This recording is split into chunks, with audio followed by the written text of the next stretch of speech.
Hi there, it's Counting Sheep, and tonight I'm going to show you some of the yarns that my sister and I have been dyeing for an upcoming craft fair, and our art, I guess it's an art festival, and we're both just falling in love with the process of dyeing, so I might talk a little bit about that too, and we're pretty excited about our yarns. So I'm going to talk to you about those and hope that the sound and the lighting work. The yarns are, we're going to focus on just 3 types of yarns. We have a very small weave, or I should say, there you go. That's the smallest, which is called a fingering weight that we're going to carry. There are finer weights than this. But this is one of my sisters that I love. And that's the little logo. I'll show you. I've got, well, I guess it's big enough there for our sheep encounters. I hope that comes through right there. We collaborated on this little sheep, and I drew it up. And we did a few different versions until we got one that we liked, but that's the one we ended up with, Sheep Encounters. And we've got 3 blends and 3 sizes. So this size is the smallest. It's fingering weight is what it's called. And look at the rich colors she has in there of kind of a burgundy and brown. It's just beautiful. It's funny because I've always loved color, but I am so affected by color when I'm doing these yarns, and I don't know if it's because it triggers something like a baking process. I love baking and the feeling afterward of having that final product that looks good and tastes good. And of course you can't eat the yarn, but sometimes we both are like, I just want to see what flavor that is, because they're just luscious. So anyway, this is fingering weight, and it's a blend of, let's see, 75% merino wool and 25% nylon. And I wish that you could touch them, because they feel just really, truly luscious, or as my sister has said, woolly-licious, or something like that. So there we go. All right. The other size, I guess I need to pay attention to not talking when I turn away. That's fingering weight. I'm going to get the worsted weight, which is a thicker yarn. I don't know if you can see that here. This is one that I did. It's a little bit thicker, and it has a few color variations in there. I'll just turn it around so you can see it, and some speckling, and I'll talk a bit how that works in a moment. And it's quite a long process, so you don't make a lot of money on it when you add your time up, but it's really, really fulfilling artistically so far for both of us. So this is a thicker one called worsted weight, and it's the same blend of merino wool and nylon. It's a superwash merino, which means that you can put it in the washing machine, and the dryer, which is wonderful. All right. I've got 2 of those, so I'll just hold them together so you can kind of see. So somebody could buy a couple of hanks. They're called hanks individually. And, depending on how many grams or yards that you want, you can buy more hanks. We've done kind of indie style, one of a kind. There's a few that we've done more than one of, like this. But for the most part, people will just be able to kind of make smaller projects with the yarns. I've taken down for a little bit my Sheep Encounters Etsy page because I want to get things ready for this art fair.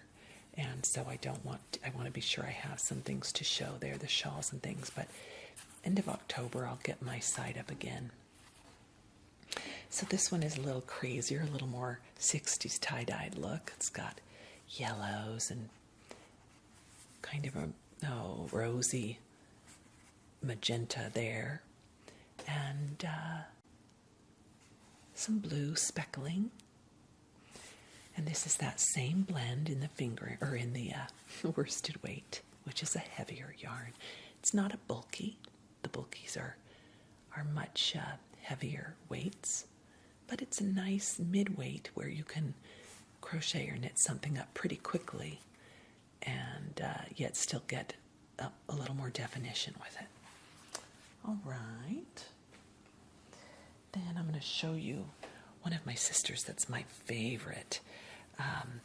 She did this in a couple different dye processes. And sometimes it's a happy accident where you'll be dyeing and you don't like the first run. And so then you go back and you add some dimension or another color to it. And this is one of those where she added the browns and olive colors to that. And I just think it's exquisite. And this is the fingering weight again, which is the finer yarn. There's a couple of lighter weights than this, and I believe lace weight is the finest. Almost looks more like string. But there you go. There's the beautiful. She's got a few hanks of this, kind of a pistachio green with chocolatey brown in there, and I think she used an olive green on it. But they look good enough to eat, I think. For some reason, I look at them and I just want to see what flavor they taste like. I know that sounds crazy, but it might be some trigger that just goes to the brain. Anyway, you'll be happy to know I've never eaten any of it. All right. One of my favorite blends is this one. And this is a sport weight. And ironically, it looks a little thicker than the worsted weight, but technically it's considered a sport weight or DK weight yarn. And you can see this one has a deeper blue, and it's made with 50% merino wool, not a superwash, so you would have to hand wash this one. But a lot of the shawls I showed before were made with this type of yarn that I hand dyed. And this one is 50% viscose from bamboo, which is a more renewable resource, so I feel good about that, and then 50% merino wool. And it's just kind of fun. So the process is you take your hank that is undyed and you put it in. There are many different ways to do it. I'm going to tell you about our method that we like the most. You can do it with vinegar. You need a fixative for the color. But we like citric acid in the powdered form, and you put 1 or 2 tablespoons into a tub of water that's kind of room temperature, because you can shock the yarns by changing temperatures to extremely, except for superwash merino. That's okay too. You can shock it a little more, I should say. So with this one, you would soak it for 15-20 minutes. And then you kind of just pull the water out of it. And then you take it and put it into, there are a couple ways. You can put it into the dye. The dyes we're using right now are acid dyes. I've also done some with food coloring. In fact, I'll show you some of those too. But this particular color and several of the ones that we use are made with an acid dye, and I think there's some type of iron or something. There's some kind of iron oxide or something in it that is harmful to the respiratory system. It's toxic, so you're not supposed to breathe it in without a mask. Keep a mask on when you're working with the colors, and you dilute the color in water. And you can either do a little squirt bottle or put it right into a pot. And whatever pots you use, you're not supposed to ever use for cooking again. So it's best to go to a thrift store and just get a couple of metal pots if you want to play with it. And you put the color in and stir it up and make sure it's the dilution that you want. And then you can dip your yarns in it. And there are so many ways to do it. If you look that up online, there are millions of ways, many ways to dye the yarn. You can dip it. I believe that's what I did with this one. You can dip it and do a fade so that it gets from lighter to darker. I'll show you one where I've done that. This is a fingering weight that I did in a really bright emerald green. And I'm going to undo this hank so that you can kind of see the fading. This is a fade from the emerald green to the undyed. At the very end, I dipped the last part right in the color so it wouldn't be pure white. You can see I've speckled the yarn, and you can do that. If it's food coloring, you get a pretty rich pigmented bit of, like a tablespoon of water and a few drops of the food coloring, the cake food coloring, because that's a little more pigmentation. And you can dip a fork in it and just stab the fork on it. Or if you're using the acid dyes, you just lightly tap some of the powder, which is what I did with this one, onto it. And I just did it on the lighter portion. Almost looks like spaghetti, doesn't it? So anyway, this one is awfully bright, but it might be a fun Christmas yarn. And this nice texture is just lovely. So you then cook it, and you wait until it just starts to bubble and simmer, and it will soak up all of the color. You've put some citric acid in the dye as well, and it soaks up all the color. And then you can either leave it overnight to cool, or you can take it and wring it out and let it cool. At some point you have to wash with a little bit of gentle dishwashing soap or shampoo. You need to wash out the color that still might be residing in the yarn. And when you do that, then you do a little bit of light, I don't want to say wring it out, because that you don't want to stress out the fibers, because then it starts to felt.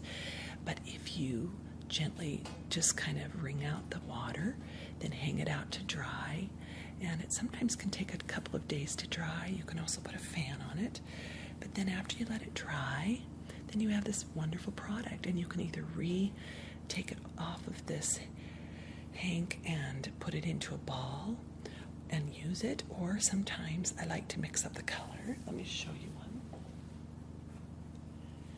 This is a hank that had one color at one end of gray, and then it has this rosy red at the other.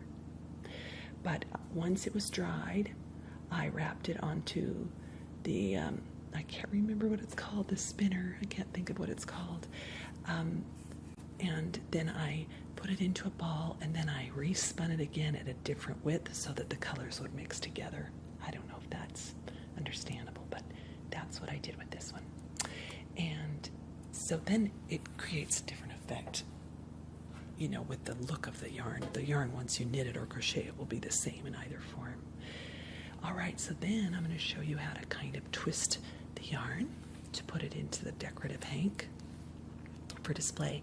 What's fun about this is you can see how it then, depending on how you put it together, it kind of shows off the color variation a little bit more, so people can see the extremes that they're getting with that. Sorry about that. And then you fold it, and you bring one end through, if I can get it for you, there. And then I just take it, and I didn't do a great job on this one. I'll probably have to fiddle with it more. But then you take it and make it more pretzel-y. And then we put our band around the middle of it. So that's how that works. And I'll just show you a few more hanks. Here's one where, again, I took it off and respun it. So this would look more like the green one, where it would be white at one end and then this kind of teal blue at the other. But then I put it into a ball and then put it back on the spinner wrapper name that I can't remember. And then do it at a different width so that it mixes all of that color together. Love this one. This is a fingering weight. It's the Merino and nylon blend. I guess the nylon is really helpful if you're making socks, and that's super popular right now to knit socks, and some people have little sock making machines, and some people hand knit them, but apparently really crazy colored socks are very in, so that's kind of cool. And the nylon helps the socks hold up longer, and so that you can actually wear them if you're doing slippers or socks. So there's that. And I'm going to bring in another one of my sisters that I love. This is that Merino bamboo blend. and it's got a really pretty kind of yellow ochre color and then some browns in there. Just really rich colors. I love it. And that's in that yarn that is my favorite. It just drapes so nicely. And it's so easy to work with. Sometimes yarns will split when you work with them. This one just doesn't split because of that cable effect on the yarn. Okay.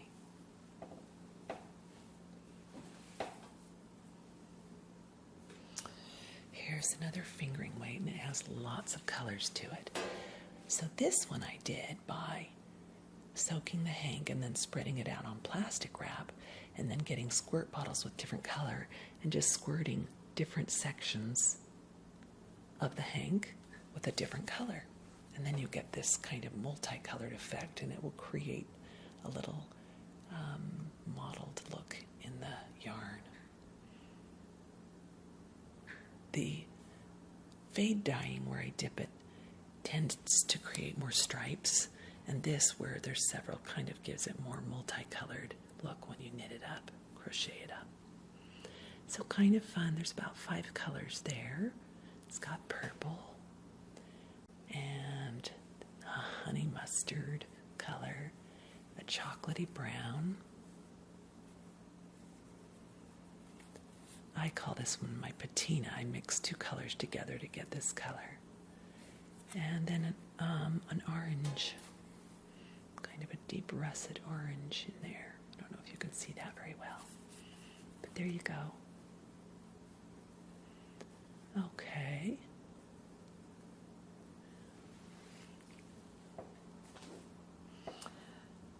This one was kind of an experiment, and this is that heavier worsted weight. But I don't know if you can see, it's just all speckles. And these speckled yarns are kind of popular. So I didn't soak it in any color. I just sprinkled speckles of color, all colors on it. So it's got just about every color you can think of in there. And I did 2 hanks of that, and it was kind of fun. It's also interesting because it's a different color when it's dried than it is when it's wet. So all through the process, you're never 100% sure what it's going to look like when you're done. And it's just, we both get super excited. It's like Christmas the next morning if you wake up to go see what your yarns are looking like. Okay. I'm just going to grab a handful. I divided some hanks in half.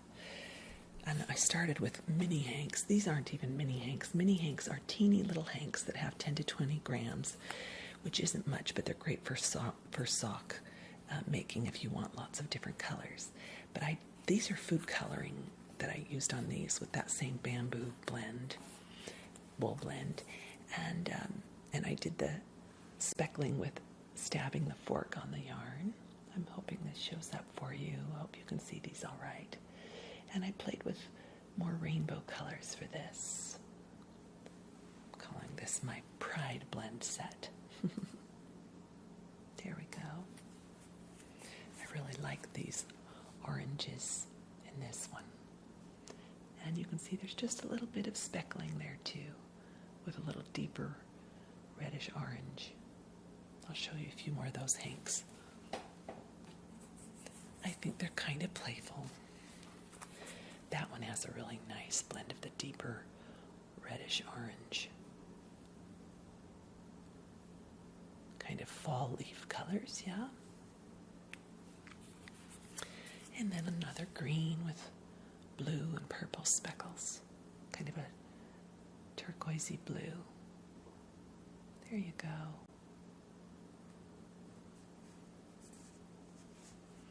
And then I thought I'd show you another piece that I crocheted that I'm going to take to the fair. This one was really fun.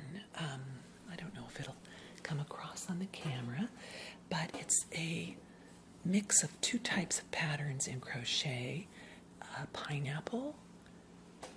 I'll open it up. A pineapple and a peacock pattern. you can see. I'll just put the end of it on here so you can see it. And this one is with a wonderful blend of wool. And let's see, was this wool and nylon? I think it was. Oh no, this one's wool and bamboo. It's not the yarn that has the cabling, that's my favorite, but it's still a really nice yarn. And I tried something different with this one, where I crocheted the whole thing, and if I remember, I'll maybe show you some pictures after, if you're interested. Obviously, I'm a little obsessed with all of this at the moment, but this I did with the white undyed yarn first and crocheted the whole thing, and then I took the project after and dipped it into the color as a fade, as you can see. So the center of this whole shawl is a really light patina. This is that patina color that I love, and I mixed 3 colors together to make this. And then I folded this whole shawl into kind of a snowflake shape, if you remember cutting snowflakes when you were little, so that I could dip it fairly evenly. And then I dipped the ends, and then you dip it again, and you slowly submerge more and more of the pattern or yarn in the water. And then you get project a fade.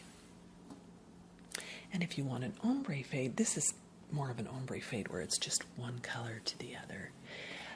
You have to do it a little different with yarn if you want the whole project to have a fade rather than fading in and out of the color through the whole thing. If you want the whole project to fade, you got to roll your yarn into a ball, soak the ball, put the ball into the color and cook it. And then the middle of the ball doesn't absorb the color, so the middle of the ball would be your lighter fade, and then the outside of the ball takes the color, so it will be the darker fade. It's kind of cool. So there you go. Those are my projects. I was going to say, you can also, instead of heating them in a pan, you can also put it in the microwave. And you microwave for 2 minutes, let it rest for 2 minutes, and microwave for 2 minutes.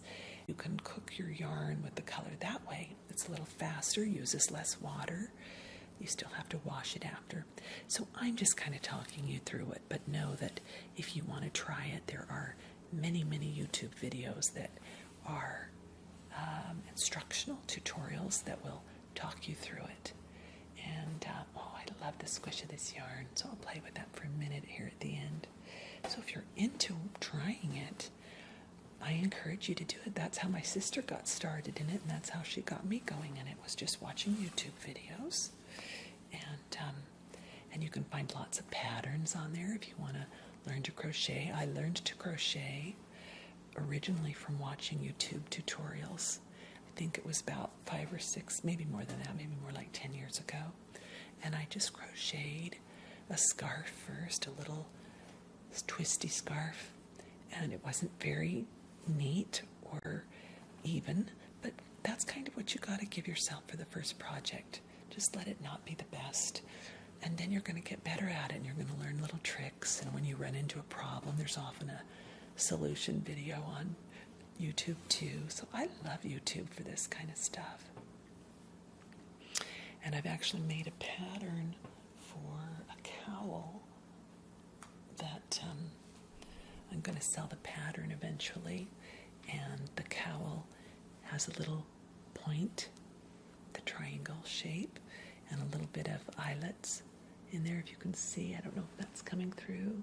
This one was hand dyed with tobacco leaf, I believe, and espresso bean were the colors. And you can see it has a bit of a fade to it. So this one I would have done with rolling it into a ball and then dipping it into the color. So there's a consistent fade. But this fits right around the neck, and maybe I'll wear some of them. Eventually I'll get my Etsy site back up and put some of these up for sale, I hope. But there we go. So I hope there was something there of interest for you. And I hope you have a wonderful night and relax. And just a reminder to do what you love whenever you can.